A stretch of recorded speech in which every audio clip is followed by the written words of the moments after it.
اکبر. پوچھا انہوں نے ہم بستری کا شرعی طریقہ. محمد رفیع صاحب پوچھ رہے ہیں, میں بتا نہیں رہا کہاں سے ہیں تاکہ ایسا نہ ہو ان کے گھر والے جان لیں. میری عنقریب شادی ہونے والی ہے, مجھے زوجہ سے قربت کا سنت طریقہ بتا دیں. یہ سوال حیا کے خلاف ہے اور میں حیا کے خلاف سوالات نہ پڑھتا ہوں نہ اس کے جواب دیتا ہوں, لیکن چونکہ یہ سوال بہت زیادہ لوگ پوچھتے ہیں تو میں نے ہمت کر کے آج یہ پڑھ لیا ہے, اور اس میں لوگ غلط گائیڈ بھی کر رہے ہیں, تو اس لیے میں اس کا جواب دے رہا ہوں کہ اسلام میں کوئی خاص طریقہ نہیں ہے اس کا. اس پہ فالتو کتابیں لوگوں نے لکھی ہوئی ہیں, پتہ نہیں کیا کیا, وہ ایسے ہی لوگوں کی آ رہا ہے. تو یہ چیز نیچرل ہے. جیسے کوئی پوچھے کھانا کھانے کا طریقہ کیا ہے, تو بھائی منہ میں نوالا ڈال کے چباؤ, نگل لو, خود بخود فطرت سکھاتی ہے انسان کو. تو ایسی زوجہ کے قریب فطرت خود سکھا دیتی ہے. ہاں شریعت نے جس طریقے کو حرام قرار دیا ہے وہ سب کو معلوم ہے کہ جو ہے وہ اللہ تعالیٰ نے جو میں نے جو بدکار لوگ جس طرح سے کرتے ہیں, جو لڑکوں سے بدفعلی کرنے والے لوگ ہیں, وہ طریقہ حرام ہے. تو باقی اللہ تعالیٰ نے میاں بیوی کا معاملہ رکھا ہے, ایک دوسرے کا لباس ہیں, تو کمرے کی باتیں ہیں وہ جیسے چاہیں مناسب سمجھیں, وہ ان کا اپنا ذاتی عمل ہے, اس کا کوئی خاص طریقہ نہیں ہے.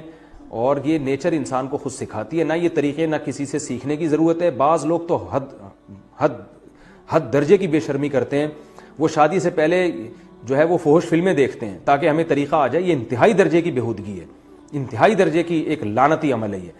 تو یہ کوئی خاص طریقہ نہیں ہے. میاں بیوی ایک دوسرے کا لباس ہیں, وہ جس طرح سے ایک دوسرے کو سیٹسفائی کر سکتے ہیں وہ کر لیں, تاکہ ان کی توجہ کسی اور طرف نہ جائے, وہ حلال کی تسکین ان کی بند کمرے کے اندر ہو جائے. اور یہ باتیں لوگوں سے شیئر بھی نہیں کرنی چاہیے. آج یہ بھی ایک حرام کاری ہو رہی ہے, میں بہت سخت الفاظ استعمال کر رہا ہوں اس لیے کہ یہ, اور میرے پاس کوئی ہلکا لفظ نہیں ہے. وہ کیا ہوتا ہے کہ مرد اپنی زوجہ سے ہم بستری کر کے اس کے راز دوستوں کے سامنے فاش کر رہا ہوتا ہے, میں نے ایسے کیا, میں نے ایسے کیا.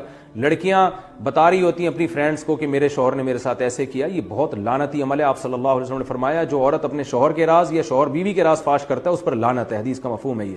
تو یہ بند کمرے کی میاں بیوی کی باتیں, جس طرح سے وہ ایک دوسرے کو سیٹسفائی کر سکتے ہیں وہ کریں, ایک دوسرے کے لیے وہ حلال ہیں.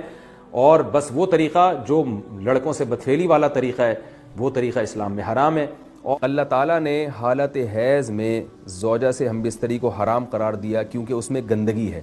باپ دیکھیں کہ وہ گندگی اس درجے کی نہیں ہے جتنی اورل سیکس میں گندگی ہوتی ہے. اگر اس میں ڈسچارج ہو جائے بندہ, انسان جو ہم بستری کرنے والا ہے زوجہ سے, وہ منہ میں ڈسچارج ہو جائے, تو آپ سوچیں کہ اللہ تعالیٰ شرمگاہ کو گندگی سے بچا رہے ہیں جس کی وجہ سے حیض کی حالت میں ہم بستری کو حرام قرار دیا. تو منہ جس سے انسان کھانا کھاتا ہے, جس سے کلمہ پڑھتا ہے, اور جو انسان کے جسم میں سب سے اشرف عضو ہے, سب سے زیادہ معزز اور مکرم عضو ہے, اس میں ایسی گندگی کو ڈالنا کہاں سے جائز ہو سکتا ہے, کہاں سے حلال ہو سکتا ہے. تو آج بعض متجدد قسم کے لوگ جو ہے نا اس کو حلال قرار دے رہے ہیں, تو یہ بالکل غلط ہے. تو یہ بات خوب ذہن میں رکھیں کہ اورل سیکس کے ذریعے اپنی خواہش کو پورا کرنا اس طور پر کہ ڈسچارج ہو جائے انسان عورت کے منہ میں, بیوی کے منہ میں, یہ بالکل حرام ہے, بالکل ناجائز ہے. کیونکہ منی ایک غلیظ اور ناپاک اور گندگی ہے اور ناپاک اور نجس چیز ہے.